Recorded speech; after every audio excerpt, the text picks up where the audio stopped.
those who are aspiring for mukti, this dimension that we are referring to as Mahakala becomes of paramount importance. The Mahakala temple, it will shake you from the root of your existence.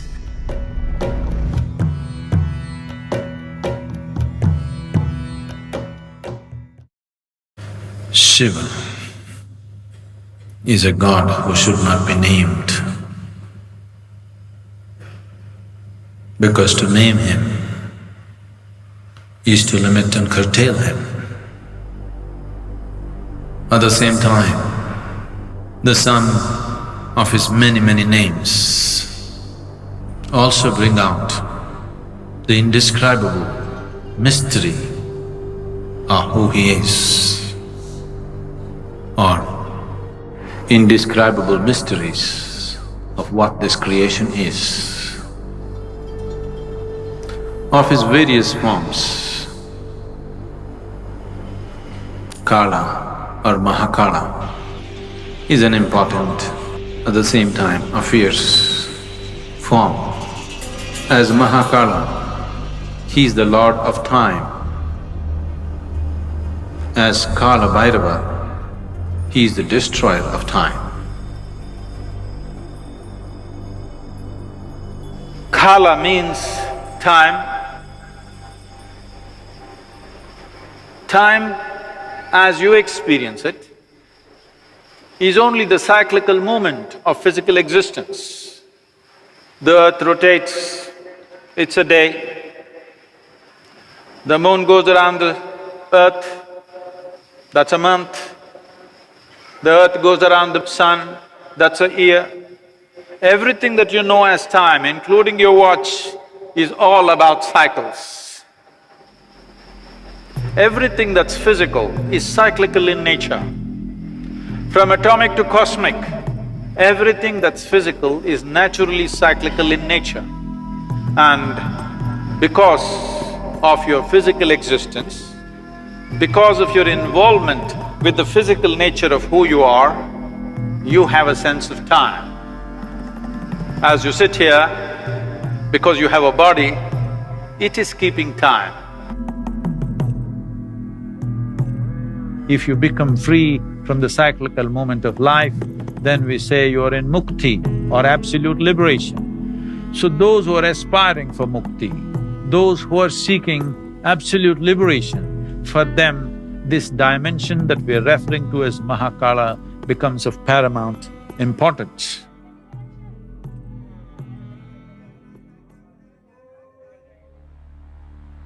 It once happened, the great sage Shukracharya, who was the guru for all the demons, did a tremendous span of austerities in worship of Shiva, and Shiva had to appear. When he appeared, Shukracharya asked for immortality. Then Shiva said, that is not possible. All that is born has to die. Ask for something else. Then Shukracharya said, give me the power of rejuvenation, that any kind of wound, any kind of disease I can rejuvenate, give me that power. Shiva, being the ultimate healer, the master of all herbs and medicines, gave Shukracharya the Sanjeevani mantra, the mantra for rejuvenating people from any kind of disease or any kind of wound or injury. Once Shukracharya had this Sanjeevani mantra, the demons became excessively bold and they waged battle after battle. All the demons who fall down in the battle with any kind of grievous wound, Shukracharya just revives them with the Sanjeevani mantra. So ultimately, the army of the demons can go on fighting without losing a single man. The gods got very alarmed and they felt this is a very unfair battle because how much ever you fight, they don't die, but we die. So they went to Brahma. Brahma intervened with Shiva and said, "You have given this Shukracharya this kind of power, you must kill him. Otherwise, there will be a complete imbalance in the world. The demons have an unfair advantage over the gods." Then Shiva said, "There is no need to kill him, I will contain him." Then the battle between the devas and the demons was going on. Shukracharya was going about uttering the mantra and reviving all the demons from their injuries and wounds. Then across the horizon, a terrible creature, an ogress whose name was Kritika, came in a hideous form. She was one of the Shiva Ganas. She came and sucked Shukracharya into her womb. And there he remained as a fetus.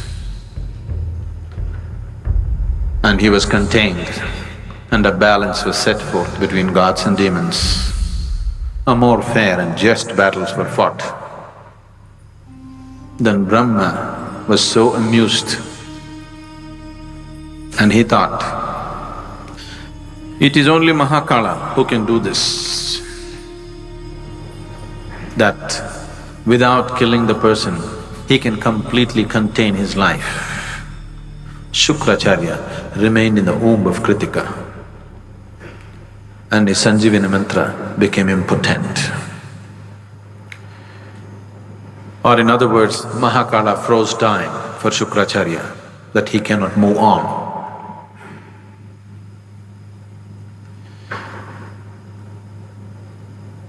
When we talk about transcendence, when we talk about spirituality, yoga,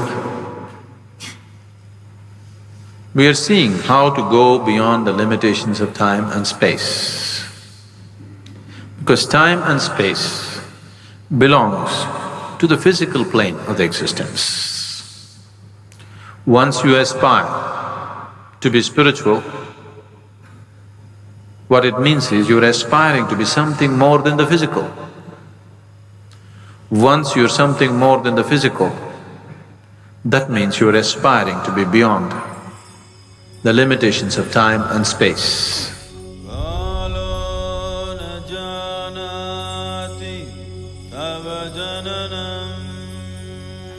The Mahakala temple, the linga that is consecrated there, is of phenomenal nature. It will shake you from the root of your existence. It is really an incredible consecration. It is just done for this purpose, that in some way it dissolves you. One must be ready to go into this temple properly because it's of a tremendous power and it is not for the faint-hearted. It shakes you from inside. Every day, the offering that needs to happen to Mahakala is fresh ashes from the cremation grounds, because that's what he likes and that is what keeps it going the way it's going.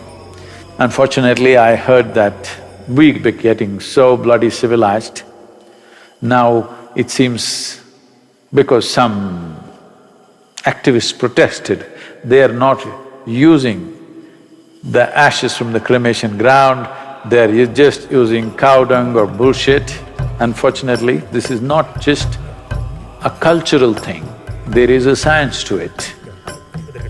If we bring ashes from the cremation ground and some other ash, I can show you what is the difference between the two. Experientially, it's a phenomenal difference.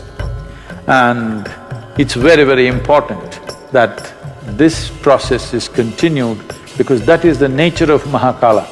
The very presence of what this Mahakala Rupa is, when you go there, everything is gone, everything is burnt into ashes. That means you become free from the physical. It propels you towards your ultimate liberation. You want to do that gently, we have everything here.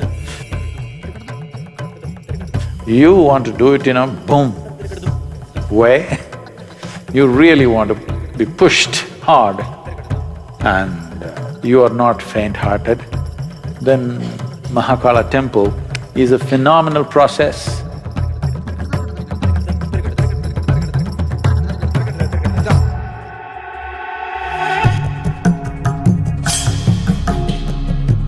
Your body should sleep, your mind should sleep, everything should sleep, but you must be awake.